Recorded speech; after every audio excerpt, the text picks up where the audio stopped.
In today's video, I am going to teach you how to connect social media accounts in Hootsuite.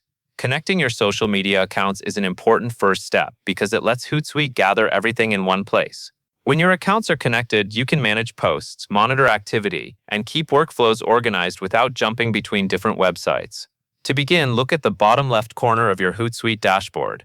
You should see your profile image icon. Click that icon to open the menu. This is where Hootsuite hides the account and settings options you need, so taking this step carefully helps everything work the way it should. Next, after the menu opens, find and click the option that says Social Accounts and Teams. This section controls how your organization connects to different social platforms. Go ahead and select it so you can access the connection controls for your organization. Now that you are in the Social Accounts and Teams area, you will see your organization listed. Locate the plus icon shown next to your organization name.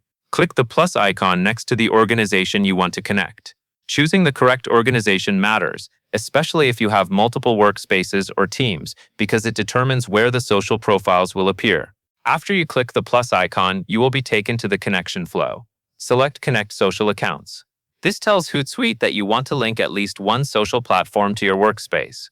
Take a moment here to confirm you are still connected to the right organization, since this step sets the scope for what you will connect next. Once you choose Connect Social Accounts, Hootsuite will ask you to select the specific social network platform you want to link. Click the platform you use most, such as the one that corresponds to the account you want to manage.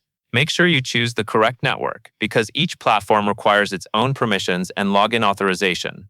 After selecting the platform, a secure login window will appear. In that window, enter your login credentials for the social network you selected. Then proceed through the approval step. This part is handled through the social platform's secure authentication system, so you should only interact with the fields and buttons shown there.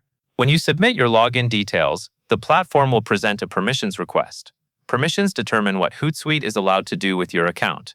Read the requested permissions carefully, then approve them if they match what you expect for your workflow. This approval step is what completes the connection, allowing Hootsuite to access the features needed for posting and management. After you approve the permissions, you should return to Hootsuite and see that the account is being connected or has been connected successfully. At this point, it is a good idea to look for confirmation that the right platform and the right account are listed. If you see multiple accounts, ensure you are managing the one you intended to link. If you need to connect more than one social network, you can repeat the same process for additional platforms. The overall flow remains the same each time. Open your profile menu, go to Social Accounts and Teams, use the plus icon, choose Connect Social Accounts, select the platform, and then log in and approve permissions. And that covers everything you need to know. And that is all there is to it.